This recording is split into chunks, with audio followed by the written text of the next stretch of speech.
Olá, pessoas! Bom dia, boa tarde, boa noite, boa madrugada. Eu não sei em que momento você está assistindo essa aula. Eu sei que esse conteúdo será importantíssimo para a sua aprovação. Temos aqui o conteúdo de História Geral, grande tema, a Revolução Industrial. A Revolução Industrial está inserida naquela série de transformações vividas no mundo, logo no meiozinho da Idade Moderna. A Idade Moderna foi um período de grande transformação. Ele começou ainda com as transformações que iriam superar a Idade Média, depois as transformações que vieram já na fundação do mundo pela ótica burguesa. Assim será a Revolução Industrial. Para nós tratarmos dessa Revolução Industrial, eu preciso descrever para vocês pelo menos 3 fases da Revolução. É claro, alguns já apontam uma quarta fase da Revolução Industrial. Nós ainda trabalharemos aqui com 3, pensando em 3 momentos históricos distintos. De 1750 a 1850, uma revolução que é inglesa. A revolução começa na Inglaterra, e é isso que nós queremos responder historicamente. Quais as razões do pioneirismo inglês na Revolução Industrial? Mas aqui na Inglaterra temos indústrias têxteis, opa, o xizinho aqui, indústrias de tecido com maquinário, sobretudo a vapor, máquinas a vapor, e o uso do carvão mineral como fonte de energia.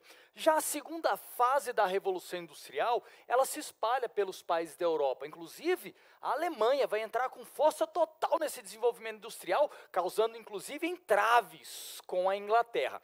A gente chama de segunda fase ou segunda Revolução Industrial, porque a Inglaterra vai refazer o seu desenvolvimento industrial, ampliando ainda sua produção. Mas fora da Europa, esse desenvolvimento se expande para Estados Unidos e Japão. É neste momento que nós temos o chamado imperialismo e o neocolonialismo, quando os países da Europa se lançam em busca de novos mercados fornecedores de matéria-prima e consumidores dos seus produtos, sobretudo sobre o continente africano e asiático, uma vez que a América já era toda independente neste período. A terceira e última fase, aí nós temos uma expansão do desenvolvimento industrial. É claro, em algumas partes do mundo, esse desenvolvimento industrial tem mais a ver com o desenvolvimento tecnológico, em outros com a implantação inicial de um parque industrial. Por exemplo, o Brasil vai iniciar o seu grande projeto de industrialização a partir da Era Vargas, que começa em 1930, mas vai ter um grande impulso nos anos do governo JK. Vamos então para as razões que fizeram da Inglaterra pioneira nas revoluções industriais. Em primeiríssimo lugar, first of all, nós temos aqui um excedente de capitais, grana, gente, dinheiro. De onde veio esse dinheiro que a Inglaterra tinha? Dos muitos anos em que a Inglaterra, senhora do Oceano Atlântico, ganhou dinheiro traficando gente escravizada, e também de diversos outros recursos, como o ouro extraído do Brasil. Um acordo, Tratado de Methuen, entre Portugal e Inglaterra, garantiu que o ouro extraído do Brasil no século XVIII servisse para pagar dívidas que Portugal tinha com a Inglaterra. Além disso, uma política chamada política de cercamentos, representado por essa imagem. Terras comunais ou terras devolutas, terras que não tinham um proprietário específico, poderiam ser cercadas por grandes proprietários para a criação de ovelhas. Ovelhas? Fornecimento de matéria-prima que eles precisavam, né, galera? A lã para as indústrias têxteis da Inglaterra. Ali você tem uma exploração capitalista da terra, um bem a ser acumulável. O pequeno proprietário não conseguia sobreviver. Sem conseguir sobreviver ali, se tornou um excedente de mão de obra.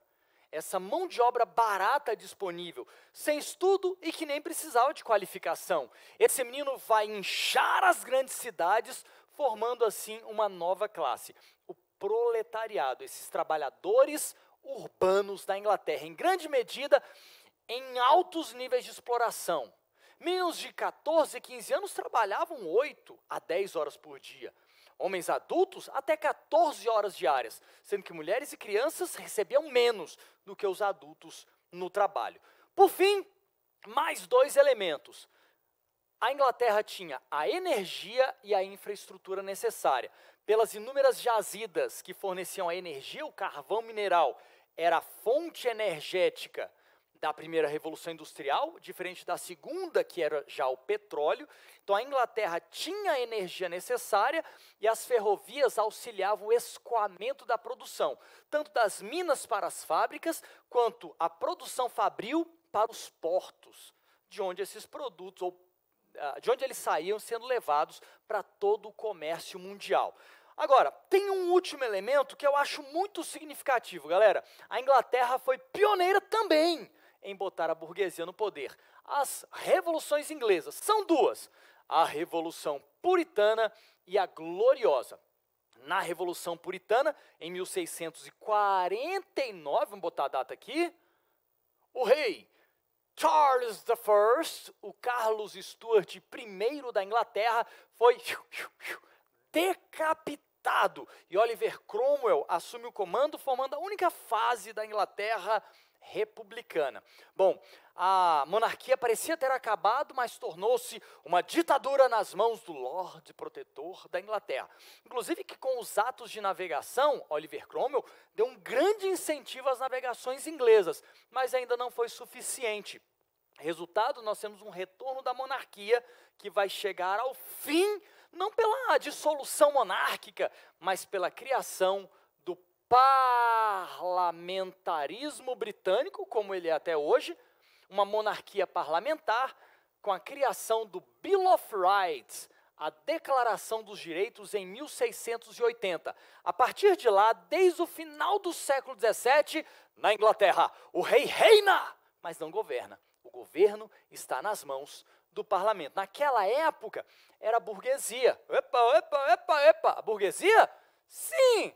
Os meninos do dinheiro, os meninos dos capitais. Então, a Revolução Inglesa, ou a Revolução Gloriosa, ou todo esse movimento que colocou a burguesia no poder, permitiu a Inglaterra ser pioneira na Revolução Industrial. É claro, gente, é tudo muito corrido, já se acabou, mas esse e todos os outros conteúdos em seus detalhes você encontra em nossa plataforma no curso Unipré. Espero que eu tenha ajudado sua preparação, mas que você também se aprofunde nos seus estudos. E no mais de todas as coisas, que Deus os abençoe. Beijos, galera!